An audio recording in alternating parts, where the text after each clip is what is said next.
Our next question is explain the causes and consequences of 1757 Plassey revolt. So 1757 Plassey యుద్ధానికి కారణాలు అలాగే పరిణామాలను వివరించండి. సో అయితే మనకి ఈ 1757 ఈ ప్లాసీ రివోల్ట్ అనేది మనకి ఎక్కడ జరిగిందమ్మా?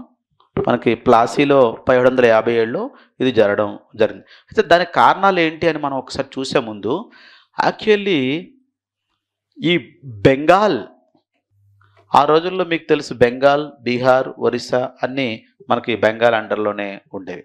అయితే బెంగాల్లో మనకి పరుక్షియర్ కాలంలో ఏం జరిగింది అంటే, పరుక్షియర్ ఎక్కడ మనకి మొఘల్ రూలర్ పరుక్షియర్, లేటర్ మొఘల్స్. పరుక్షియర్ కాలంలో బెంగాల్కి గవర్నర్గా ఉండేటటువంటి ముర్షిద్ కులీ ఖాన్ అతను బెంగాల్ రూలర్గా ప్రకటించుకున్నాడమ్మా. బెంగాల్ గవర్నర్ ముర్షిద్ కులీ ఖాన్ ఈ declared himself as a ruler of బెంగాల్కి రూలర్గా. గవర్నర్ అంటే ప్రతినిధి, రూలర్ అంటే మనకి కంప్లీట్గా నాయకుడు అని చెప్పి. సో ఎందుకు అంటే లేటర్ మొఘల్స్ చాలా వీక్గా ఉండడం వల్ల, మనం చెప్పుకున్నాం లేటర్ మొఘల్స్ అందరూ వీక్, ఔరంగజేబ్ తర్వాత పరుక్షియర్ కూడా వీక్ రూలర్. కాబట్టి రూలర్ ఏం చేయలేడంటే గవర్నరు, బెంగాల్కి గవర్నర్గా, ఆ బెంగాల్ వరకు గవర్నర్గా. అయితే 1756 ఆ ప్రాంతంలో ఇదే బెంగాల్కి సిరాజుద్దౌలా రూలర్గా రావడం జరిగిందమ్మా. సిరాజుద్దౌలా ఎప్పుడు? 1756. అయితే మనకి ఈ ప్లాసీ వార్ ఏదైతే మనం చెప్పుకున్నామో 1757 ప్లాసీ వార్, ఇది 23 జూన్ 1757ని ఇది స్టార్ట్ అయిందమ్మా. 23 జూన్ 1757ని బ్యాటిల్ ఆఫ్ ప్లాసీ స్టార్ట్ అయింది. ఎవరెవరి మధ్య? ఈ సిరాజుద్దౌలా అండ్ బ్రిటిష్ ఫోర్సెస్. ఇక్కడ మనకు సిరాజుద్దౌలా ఇప్పుడు ఎవరుగా మీకు కనబడుతున్నారు? గవర్నర్ గానా, రూలర్ గానా? రూలర్. ఎందుకంటే 1717లోనే ముర్షిద్ కులీ ఖాన్ ఇతను నేను గవర్నర్ని కాదు రూలర్ని అని ప్రకటించుకున్నాడు కాబట్టి. ఎస్, బ్రిటిష్ ఫోర్సెస్కి సిరాజుద్దౌలా మధ్య 1757 జూన్ 23న ఈ యుద్ధం స్టార్ట్ అయిందమ్మా. అయితే మరి ఈ యుద్ధం స్టార్ట్ అవ్వడానికి ముఖ్యంగా మనకి కారణాలు ఏంటి, కాజెస్ ఏంటి అని అడిగారు. ఒకటి మిస్యూజ్ ఆఫ్ దస్తక్స్. మిస్యూజ్ ఆఫ్ దస్తకుల్ని మిస్యూజ్ చేయడం, మిస్యూజ్ ఆఫ్ దస్తక్స్. లేదంటే మిస్యూజ్ ఆఫ్ ట్రేడ్ ప్రివిలేజెస్ అని రాసుకోండి. Misuse of trade privileges. Misuse of trade privileges అంటే వీళ్ళకి ఇచ్చినటువంటి వ్యాపార హక్కులు ఏవైతే ఉంటాయేమో ప్రివిలేజెస్, వాటిని సౌకర్యాలని వాటిలో దుర్వినియోగం చేయడం, మిస్యూజ్ ఆఫ్ ట్రేడ్ ప్లేస్. అయితే ఒక పాయింట్ ఏంటంటేనమ్మా, 1717లో మరి ఏంటి సార్ ఇవి దస్తక్స్ అన్న ఈ ట్రేడ్ ప్రివిలేజెస్. దస్తక్స్ అంటే పాసెస్ అమ్మా. ఆ పాసెస్ మీ దగ్గర ఉంటే మీకు ట్రేడ్ ప్రివిలేజ్ ఉంటుంది. సో ఏంటి సార్ ఇవన్నీ అంటే, మనకి పరుక్షియర్ అనే ఒక మొఘల్ రూలర్ ఉన్నాడు కదమ్మా. Farrukhsiyar Mughal ruler, later Mughal ruler. వీళ్ళందరూ 1707 1857 ఔరంగజేబ్ చనిపోయిన తర్వాత నుంచి బహదూర్ షా 2 మధ్యలో ఉన్నవాళ్ళు వీళ్ళందరూ. ఇతనికి ఒకసారి జాండీస్ వస్తుంది అనమాట.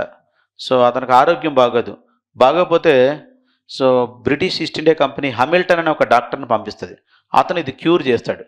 నాకు క్యూర్ అయిన కారణంగా నేను ఒక ఫర్మానా జారీ చేస్తున్నాను అంటే జీవో ఫర్మానా పరుక్షియర్ ఫర్మానా అంటారు. ఈ ఫర్మానా ప్రకారం ఏంటంటే గుజరాత్, డెక్కన్ అండ్ బెంగాల్ ఈ మూడు ప్రాంతాల్లో మీకు ఎక్స్పోర్ట్ ఇంపోర్ట్ ట్యాక్స్ లేదు. ఇదే ట్రేడ్ ప్రివిలేజెస్ అమ్మా. Are you getting my point? According to this పర్మానా, పరుక్షియర్ పర్మానా 1717 పరుక్షియర్ పర్మానా, 1717 పరుక్షియర్ పరమానా 1717 పరుక్షియర్ పరమానా ప్రకారం ఈస్ట్ ఇండియా కంపెనీ వాళ్ళకి, ఏ East India Company? English East India Company వాళ్ళకి గుజరాత్, డెక్కన్, బెంగాల్లో ఏమి లేవమ్మా? ఎక్స్పోర్ట్ ఇంపోర్ట్ ట్యాక్సెస్ లేవు, సుంకాలు లేవు. నువ్వు ఎక్స్పోర్ట్ చేసినా ట్యాక్స్ లేదు, ఇంపోర్ట్ చేసుకున్నా ట్యాక్స్ లేదు. అంతేగాని నీకు ట్యాక్స్ వసూలు చేసే హక్కు లేదు. ఇంకా బ్రిటిష్ వాళ్ళకి అప్పుడు ట్యాక్స్ వసూలు చేసే హక్కు రాలేదమ్మా. అది బక్సర్ వార్ తర్వాత వచ్చింది 1764. మనం ఎక్కడున్నాం? 1757. 1764లో ఇక్కడ ఏంటి? ఓన్లీ నువ్వు పే చేయవసరం లేదు. ఎవడు? అది కూడా only English East India company వాడు మాత్రమే. అది ఇంగ్లీష్ వాడు ప్రైవేట్గా చేస్తున్నాడు అనుకో, వాడు పే చేయాలి. ఈస్ట్ ఇండియా కంపెనీ మాత్రమే, అందరు ఇంగ్లీష్ వాళ్ళకి కాదు, only English East India company మాత్రమే. ఫ్రెంచ్ వాళ్ళకి, డచ్ వాళ్ళకి, పోర్చుగీస్ వాళ్ళు ఎవరికి లేదు. ఇంగ్లీష్ వాళ్ళకి కూడా ప్రైవేట్ వ్యక్తులకు లేదు. ఓన్లీ అతను ఎవరికి సంబంధించాలి? ఈస్ట్ ఇండియా కంపెనీకి సంబంధించిన వాళ్ళైతే. ఓకేనా? దానికోసం దస్తక్స్ అని ఇస్తారమ్మా, పాసులు ఇస్తారు మీకు. ఆ పాస్ చూపించారనుకోండి మీకు, అక్కడ ఎక్స్పోర్ట్ ఇంపోర్ట్ ట్యాక్స్ మీ మీద వేయరు. కానీ వీళ్ళు ఏం చేశారంటే ఆ పాసుల్ని వేరే వాళ్ళకి అమ్మేసుకునేవారు. ఇప్పుడు బ్లాక్ టికెట్స్ ఎట్లా అమ్ముతారు? అట్లా అమ్మేసుకొని మళ్ళీ మాకు పాసులు కావాలని వచ్చేవారు. ఆరు గట్టిగా పాయింట్. ఇప్పుడు ఒక దగ్గర సపోజ్కి ₹1 ట్యాక్స్ అనుకోండి అమ్మ, ఉదాహరణకి. ఇప్పుడు ఇది ₹10 అమ్మాడు అనుకో, 50 పైసకే. ఎవరికి? వేరే కంపెనీ వాడికి. వాడికి 50 పైసలు లాభం కదా. ఎవరికి లాసు? ఇండియాకి లాసు. సో కాబట్టి ఇట్లా మిస్యూజ్ చేయొద్దు అంటే మిస్యూజ్ చేశారమ్మా వీళ్ళు. మిస్యూజ్ ఆఫ్ దస్తక్స్, ఇది ఫస్ట్ కాజ్. వాళ్ళకి ఇచ్చినటువంటి ప్రివిలేజెస్ని వాళ్ళు మిస్యూజ్ చేశారు. ఏమా? ఎక్కడ? ఏ ఏరియాలో? గుజరాత్, డెక్కన్, బెంగాల్. గుజరాత్, దక్కన్, బెంగాల్, ఈ 3 చోట్ల మాత్రమే. Yes. Second point, the East India Company interference in administration.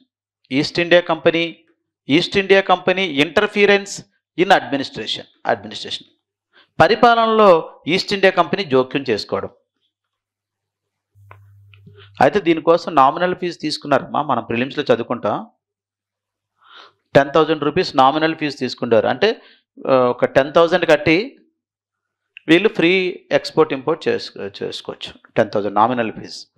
తర్వాత east India company interference in administration అమ్మా. పరిపాలనలో ఈస్ట్ ఇండియా కంపెనీ జోక్యం చేసుకోవడం. పరిపాలనలో ఈస్ట్ ఇండియా కంపెనీ జోక్యం చేసుకోవడం. అయితే ఎట్లా అంటే వీళ్ళు ఇప్పుడు ఒక పాయింట్ రాసుకోండి. రాజా బల్లబ్ అని ఒక వ్యక్తి ఉండేవాడు. రాజా బల్లబ్, RAJ, రాజా BALLABH, రాజా బల్లబ్. ఇతను డిప్యూటీ గవర్నర్ ఆఫ్ బెంగాల్.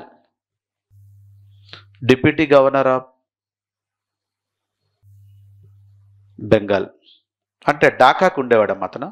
మనకు తెలుసు కదా బెంగాల్ ఇట్లా ఉంటుంది కదా, ఇది మనకు వెస్ట్ బెంగాల్, ఈస్ట్ బెంగాల్. ఇక్కడ ఢాకాకి డిప్యూటీ గవర్నర్ ఉండేవాడు.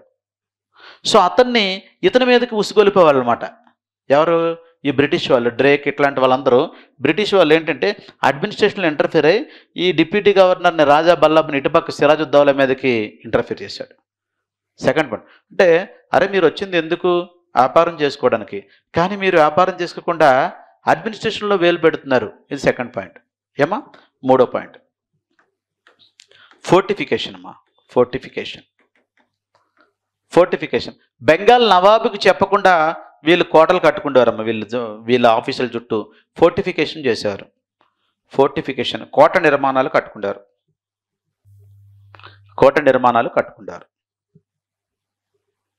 అయితే ఈ విషయాలన్నీ సిరాజుద్దౌలాకి తెలిసాయమ్మా, బెంగాల్ నవాబుకి తెలిసే. బెంగాల్ నవాబు స్ట్రైట్గా చెప్పాడు, 1717 పరమానా ప్రకారం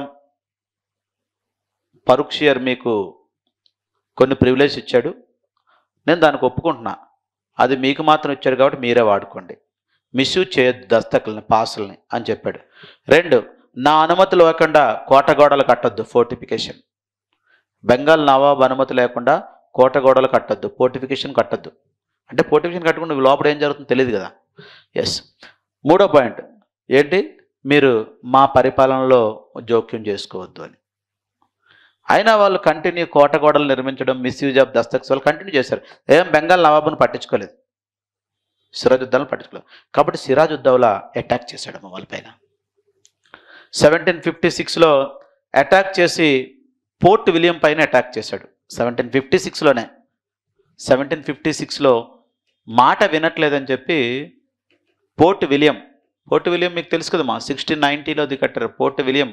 1911 వరకు ఇదే ఈస్ట్ ఇండియా కంపెనీకి రాజధానిగా మెయిన్ అడ్మినిస్ట్రేటివ్ ఆఫీస్గా ఉండేది. 1912లో దీన్ని ఏం చేశారు, ఢిల్లీకి మార్చారు. ఎస్, పోర్ట్ విలియంని అటాక్ చేశాడు. ఏదైతే బ్రిటిష్ అడ్మినిస్ట్రేటివ్ పోర్ట్ ఉందో దానిపైన అటాక్ చేశాడు. పోర్ట్ విలియం పైన అటాక్ చేసి మొత్తం 146 మందిని పట్టుకున్నాడమ్మా. చాలామంది పారిపోయారు. ఈ పోర్ట్ విలియం బెంగాల్ నుంచి చాలామంది ఇట్లా సముద్రంలోకి పారిపోయారు. ఇదేంటి మనకి బెంగాల్లోకి. కొంతమంది దొరికిపోయారమ్మా. 146 మెంబర్స్ క్యాప్చర్ చేశారు. ఈ attacked the port William and captured 146 people. వీళ్ళందరినీ తీసుకెళ్ళి ఒక చిన్న రూమ్లో పడేశాడు. 146 మెంబర్స్ని ఒక చిన్న గదిలో పడేశాడు. లెక్కలు అటు ఇటుగా ఉంటాయి కొన్ని నెంబర్లు, కానీ మాత్రం మనకి సుమారుగా ఈ రూమ్లో ఈ చిన్న చీకటి గదిలో పడేసిన వాళ్ళు మార్నింగ్కి 16 మందే బతికారంట. అందరూ చనిపోయారు సఫోకేషన్తో, గాలి ఆడక. చిన్నది బాత్రూమ్ అని దాంట్లో 20 మంది పట్టిన దాంట్లో 146 మందిని కుక్కేసి డోర్ వేస్తున్నమాట. చాలామంది ఇక్కడ ఉన్న పుల్టా అనే ఐలాండ్ ఉంది, ఐలాండ్కి పారిపోయారు. ఎప్పుడు ఈ సిరాజుద్దౌలా అటాక్ చేసినప్పుడు ఇంతమంది దొరికిపోయారు ఇంగ్లీష్ వాళ్ళు. వీళ్ళందరినీ దీన్నే మనం ఇండియన్ హిస్టరీలో బ్లాక్ హోల్ ట్రాజడీ అంటామమ్మా. బ్లాక్ హోల్ ట్రాజడీ, చీకటి గది ఉదాంతం. ట్రాజడీ, చీకటి గది ఉదాంతం. ఇండియన్ హిస్టరీలో చాలా ఫేమస్ వన్ ఇది, చీకటి గది ఉదాంతం, black hole tragedy. Black hole tragedy. అయితే మనకి ఇట్లా జరిగిన వెంటనే బ్రిటిష్ వాళ్ళు ఏమనుకున్నారంటే, ఈస్ట్ ఇండియా కంపెనీ వాళ్ళు ఇది అయిపోయింది ఇట్లా. ఈ విషయం చూసుకున్న తర్వాత ఈస్ట్ ఇండియా కంపెనీ వాళ్ళు ఎట్లా అయినా సరే they wanted to take revenge against the Siraj-ud-Daulah. Siraj-ud-Daulah మీద ఎట్లయినా వాళ్ళు ఈ కక్ష తీర్చుకోవాలి అనుకున్నారు. అనుకొని కొంతమంది వ్యక్తులతో వీళ్ళు,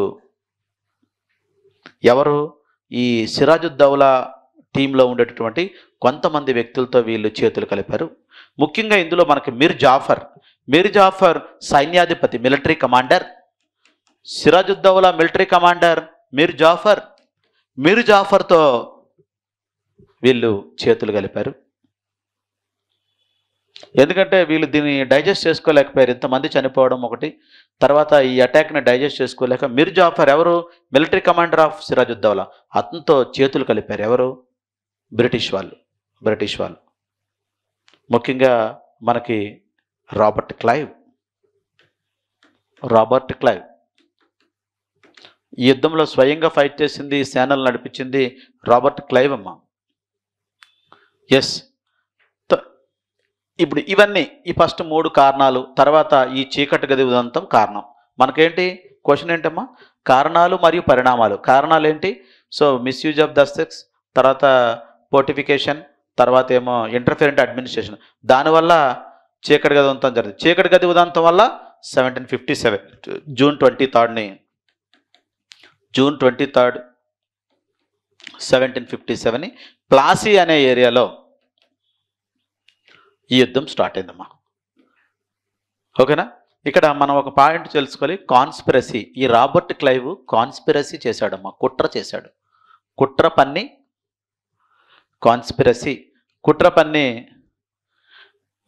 మీర్ జాఫర్ని అతను అంటలోకి తీసుకున్నాడు. మీర్ జాఫర్కి ఒక అల్టిమేట్ ఏంటమ్మా ప్రామిస్ చేయడం జరిగింది. మీర్ జాఫర్, మీరు ఎప్పుడైనా రూలర్ అవుతారా? రూలర్ ఎట్లా అవ్వలేదు, సేనాధిపతి కొడుకు సేనాధిపతి. మీరు ఈ యుద్ధంలో సిరాజుద్దౌలా ఓడిపోతే మీరు రూలర్ అవుతారు అని చెప్పి. అట్లానే యుద్ధం స్టార్ట్ అయింది. యుద్ధంలో సైన్యాలు ఒకటికొకటిగా పడిపోతున్నాయి. మీర్ జాఫర్ తర్వాత సిరాజుద్దౌలాకి అర్థమైంది ఏదో జరుగుతుందని. సిరాజుద్దౌలా అతను బ్యాటిల్ గ్రౌండ్ నుంచి పారిపోవడం జరిగింది.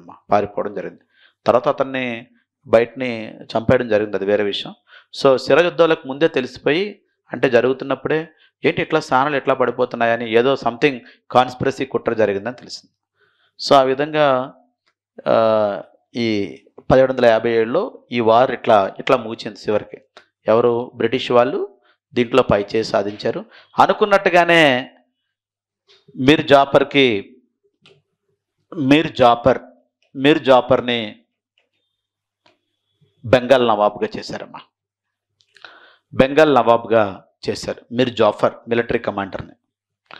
అయితే మనకు క్వశ్చన్ ఏంటి చెప్పండి? కారణాలు మరియు పరిణామాలను వివరించండి. Explain the causes and consequences. Consequences ఏంటి అంటే మనకి మొట్టమొదటిగా కాన్సిక్వెన్స్ ఏంటంటే Bengal nawab became puppets in the hands of East India Company అమ్మ. Bengal nawab became puppet in the hands of nawab. ఏమ్మా పాయింట్ అర్థమైందా? Bengal nawab British East India Company చేతిలో కీలుబొమ్మగా అయిపోయాడమ్మా. First point. ఎట్లా అంటే ఫస్ట్ మీర్ జాఫర్ నియమించారు, మళ్ళీ వద్దని మీర్ కాసిం నియమించారు వాళ్ళ మేనల్ని, మళ్ళీ అతను వద్దని మళ్ళీ మీర్ జాఫర్ని తీసుకొచ్చారు. అంటే వీళ్ళు ఎవరు కావాలంటే వాళ్ళని నియమించే స్టేజ్కి వెళ్ళి, అంటే ఏంటమ్మా కీలుబొమ్మే కదా. Yes. Second point, drain of wealth అంటే ఏదమ్మా సంపద తరలింపు ఇక్కడ మొదలైందమ్మా మీర్ జాఫర్ టైంలో. సంపద, భారతదేశం నుంచి సంపద తరలింపు అనేది మనకి ఇక్కడ మనం the poverty and an British rule ఇండియాలో దాదాబాయి నౌరోజీ గారు చెప్తారు. డ్రైన్ ఆఫ్ వెల్త్ ఎట్లా అంటే సంపద ఎట్లా బ్రిటన్కి తరలిపోయిందో అది ఎక్కడ స్టార్ట్ అయిందంటే ఇక్కడే స్టార్ట్ అయింది. ఏమా అయితే బాబు మీర్ జాఫర్, నిన్ను బెంగాల్ నవాబ్గా చేశాం కదా, కాబట్టి మా ప్రామిస్ మేము నెరవేర్చుకున్నాం, నువ్వు కూడా నీది నువ్వు నెరవేర్చుకోవాలి అంటే. So 1.7 crore అడిగారమ్మా. 1.7 కోట్లు, 1.7 కోట్ల రూపాయలు, 1.7 crore రూపీస్. మీర్ జాఫర్ 1.7 crores కంపన్సేషన్ ఇచ్చాడు. So beginning of draining of wealth ఎక్కడంటే మనం ఇదే పాయింట్ ఎక్కడ చెప్పాలి? మీర్ జాఫర్ నుంచి 1.7 కోట్లు. ఏమ్మా తర్వాత 24 Parganas were given to company. బెంగాల్లో ఉండే 24 పరగనాస్, 24 పరగనాస్ని ఎవరికి? ఈస్ట్ ఇండియా కంపెనీకి ఇవ్వడం జరిగింది, గివెన్ టు కంపెనీ. అంతేకాకుండా రాబర్ట్ క్లైవ్కి, వాట్సన్కి lakhs of rupees ప్రైవేట్గా ఇచ్చారు. మళ్ళీ రాబర్ట్ క్లైవ్కి, వాట్సన్కి ప్రైవేట్గా డబ్బులు lakhs of rupees. యాక్చువల్లీ ఇతని టైం పీరియడ్ 1757 to 60 అమ్మ. ఒక్కసారి చూడండి, 1757 to 60. అయితే ఇదే కాలంలో 1759లో బెదరావార్ అని ఒక వారు జరిగింది. బెదరావార్. ఈ బెదరావార్ ఎవరికంటే డచ్ వాళ్ళకి బ్రిటిష్ వాళ్ళకి మధ్య. కాబట్టి ఈ డచ్ వాళ్ళ సైడు మీర్ జాఫర్ వెళ్ళిపోయాడమ్మా. అంటే ఏంటంటే ఇంకా అడుగుతున్నారు వాళ్ళు. ఇంకెంత ఇచ్చినా సరే 1.7 crores ఇచ్చారు, 24 పరగనా డిస్టిక్ ఇచ్చారు, ఇంకెంత ఇచ్చినా వాళ్ళకి ఇంకా కావాలనిపిస్తుంది. సో అట్లా కాదని చెప్పి డచ్ ఈ మీర్ జాఫర్ ఇద్దరు కలిపి బ్రిటిష్ పైన చేయడం జరిగింది. బెదరావార్. ఈ వార్లో డచ్ కంప్లీట్లీ వాడిపోయిందమ్మా. ఇంకా డచ్ ఇండియాని వదిలి వెళ్ళిపోయింది, ఇంకా అప్పుడు ఇండోనేషియాకి వెళ్ళిపోయింది 1759లో. సో ఇది ఎప్పుడు చూడండి 57-60 అంటే 59 మధ్యలో. ఇంకా అమ్మో మీర్ జాఫర్ ఇవి వద్దు, మనకి చాలా ఇబ్బందిగా ఉందని చెప్పి మీర్ జాఫర్ని తీసి మీర్ కాసిమ్ని పెట్టుకున్నారమ్మా. మీర్ కాసిం వీళ్ళ మేనల్లోని పెట్టాడు. మీర్ కాసిమ్ని పెట్టారు. మీర్ కాసిం ఇట్స్ లైక్ సిరాజుద్దౌలా లాగా అతను పవర్ఫుల్ పర్సన్, ఇప్పుడు పవర్ఫుల్ రూలర్ అయి ఉంటాడు. సో ఇతను ఏంటంటే 1760 నుంచి 63 వరకే చేశాడు. ఇతని టైంలో ఏంటంటే మనకి మీరు ఏం కావాలన్నా ఒకేసారి అడగండి, I will give you at a time అని చెప్పాడు. అయితే మాకు మిడ్నాపూర్, బురద్వాన్, చిట్టగాంగ్ కావాలని వాళ్ళు చెప్పారమ్మా. మిడ్నాపూర్,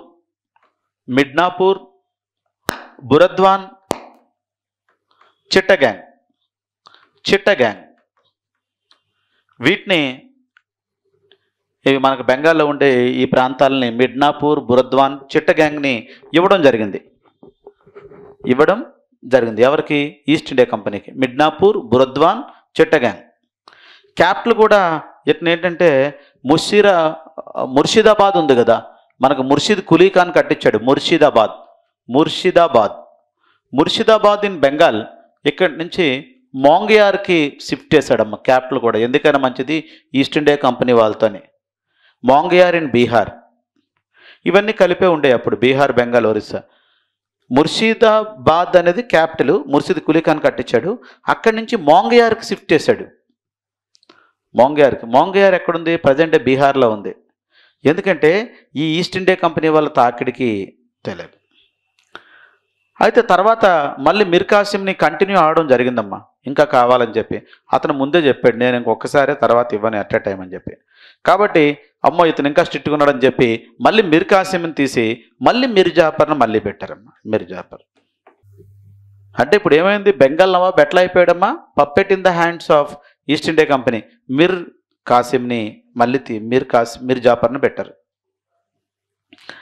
అయితే మనం చూసుకుంటే మీర్ కాసిం అప్పుడు ఎట్లయినా రివెంజ్ తీర్చుకోవాలనుకున్నాడమ్మా. నేను వాళ్ళు ఏమడిగితే ఇచ్చా, బర్ద్వాన్, మిడ్నాపూర్, చిట్టగాంగ్ కావాలన్నారు. మళ్ళీ ఇంకా అడిగారు.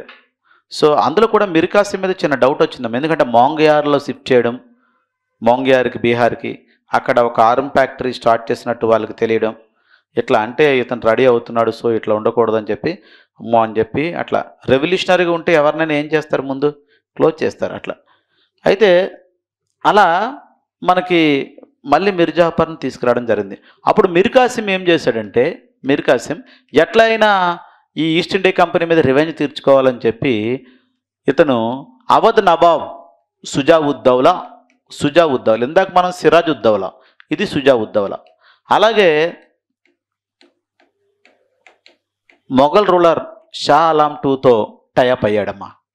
ఇలా ఇవన్నీ మనకు 1757 రివోల్ట్ల పరిణామాలు. టైఅప్ అయ్యాడు. టైఅప్ అయ్యి వీళ్ళు ముగ్గురు కలిసి ఈస్ట్ ఇండియా కంపెనీ మీద దాడి చేయాలనుకున్నారు. దాడి చేశారు. ఇప్పుడు 1764. దీన్ని బక్సర్ వార్ అంటాం మనం, 1764 బక్సర్ వార్. ఈ ముగ్గురిని ఈస్ట్ ఇండియా కంపెనీ ఓడించిందమ్మా. ఇక్కడ బ్రిటిష్ ఫోర్సెస్ నడిపింది ఎవరంటే హెక్టర్ మన్రో. అక్కడ మనకు రాబర్ట్ క్లైవ్, ఇక్కడ Hector Munro. East India Company ఓడించింది ముగ్గురిని. మీర్ కాసిం పారిపోయాడు. ఎందుకంటే మీర్ కాసిం ఎక్కడ దేనికి రూలర్ కాదు కదా, మిగతా ఇద్దరు పరిగెట్టలేరు కదా. ఎందుకంటే సుజావుద్దౌలా అవధ్ నవాబు, షా ఆలం II మొఘల్ రూలరు, అతను కూడా అవధలోనే ఉంటాడు అప్పుడు కొన్ని పరిస్థితుల వల్ల. సో వీళ్ళు అక్కడే దొరుకుతారు. కాబట్టి సో మాకు ఈ వార్ కంపెన్సేషన్ కింద మీరు ఏమైనా ఇవ్వాలి అంటే కారా అండ్ అలహాబాద్ సుజావుద్దౌలా దగ్గర తీసుకొని షా ఆలం IIకి ఇచ్చేస్తాడు. కారా అండ్ అలహాబాద్. మరి షా ఆలం II నుంచి ఏం తీసుకుంటాడంటే దివానీ రైట్స్ తీసుకుంటాడమ్మా. దివానీ రైట్స్ ఎవరు? English East India Company. Diwani rights అంటే ఏంటమ్మా? ట్యాక్స్ వసూలు చేసుకునే రైట్స్. దివానీ రైట్స్ ట్యాక్స్ వసూలు చేసుకునే రైట్స్, రెవెన్యూ ట్యాక్స్. సో ఈ బక్సర్ వార్ తర్వాత వీళ్ళ మధ్య ఒక అగ్రిమెంట్ జరుగుతుంది. అది 1765 అలహాబాద్ అగ్రిమెంట్. అలహాబాద్ అగ్రిమెంట్ ప్రకారం Shujauddaula gave Kara and Allahabad to East India Company and these 2 territories were given to Shah Alam II and Shah Alam II gave diwani rights to East India Company. Diwani rights to East India Company ఏంటమ్మా? Tax వసూలు చేసుకునే రైట్స్. ఇంతకుముందు ఏంటి? అక్కడ tax exemptions. కానీ ఇక్కడ మొట్టమొదటిసారిగా భారతీయుల దగ్గర నుంచి ట్యాక్స్ వసూలు చేసుకునే హక్కు అలహాబాద్ అగ్రిమెంట్ ద్వారా ఈస్ట్ ఇండియా కంపెనీ వాళ్ళు పొందారు. ఆ తర్వాత ఏమైంది? 2 types ఆఫ్ అడ్మినిస్ట్రేషన్ వచ్చిందమ్మా. ఒకటి దివానీ అడ్మినిస్ట్రేషన్, 2 నిజామాత్ అడ్మినిస్ట్రేషన్. ఎక్కడ? బెంగాల్లో. దివానీ అడ్మినిస్ట్రేషన్ అంటే పరిపాలన, రెవెన్యూ, అవన్నీ అవి ఈస్ట్ ఇండియా కంపెనీ చూసుకుండేది. నిజామాత్ అడ్మినిస్ట్రేషన్ అంటే పోలీస్ వ్యవహారాలు, లా అండ్ ఆర్డర్, అది బెంగాల్ నవాబ్ చూసుకుండేవాడు. అంటే డబ్బులేమో వాళ్ళకి, శాంతి భద్రతలు చూడడమేమో మనం, Bengal Nawab. Hari getting my point. అంటే దీన్నే మనం డ్యూయల్ అడ్మినిస్ట్రేషన్, డ్యూయల్ గవర్నమెంట్ అని అంటాము. Dual government. సో డ్యూయల్ గవర్నమెంట్లో దివానీ అడ్మినిస్ట్రేషన్ రెవెన్యూ వసూలు చేసుకుంది వాళ్ళు, నిజామాత్ అడ్మినిస్ట్రేషన్ లా అండ్ ఆర్డర్ చూసేది నవాబు. ఇలా 1772 వరకు జరిగింది. 1772లో వారన్ హేస్టింగ్స్ మీకు తెలుసు కదా, ఫస్ట్ గవర్నర్ జనరల్ 1773లో అవుతాడు అతను, ఫస్ట్ రెగ్యులేటింగ్ యాక్ట్ ద్వారా. 72లో బెంగాల్ నవాబ్ ఇతను, Bengal governor, Bengal governor abolished this dual government system. ఇంకా అక్కడి నుంచి ఈ రెండు కూడా ఎవరు చూసుకునేవారు? ఈ రెండు కూడా బ్రిటిష్ వాళ్ళే. ఇంకా బెంగాల్ నవాబ్ని తీసేయడం జరిగింది కంటిన్యూగా, పప్పెట్గా కూడా ఇంకా ఉండకుండా తీసింది. లాస్ట్ బెంగాల్ నవాబ్ ముబారక్ ఉద్దౌలా 1772 అతన్ని తీసేసి ఇంకా ఈ డ్యూయల్ గవర్నమెంట్ని క్యాన్సిల్ చేసి డైరెక్ట్గా రెండు కూడా ఎవరు చూసుకునేవారు? East India company. సో ఇవి అన్నీ మనకి 1757 సిపాయి రివోల్ట్ ప్లాసీ రివోల్ట్ తర్వాత పరిణామాలమ్మ. మొఘల్ పెన్షన్ కూడా ఇంకా తర్వాత అది 1800లో, ఇది 1700లో. అది మనకి షాలాం టు ఇక్కడ షాలాం టు నుంచి పెన్షన్ ఇక్కడ నుంచి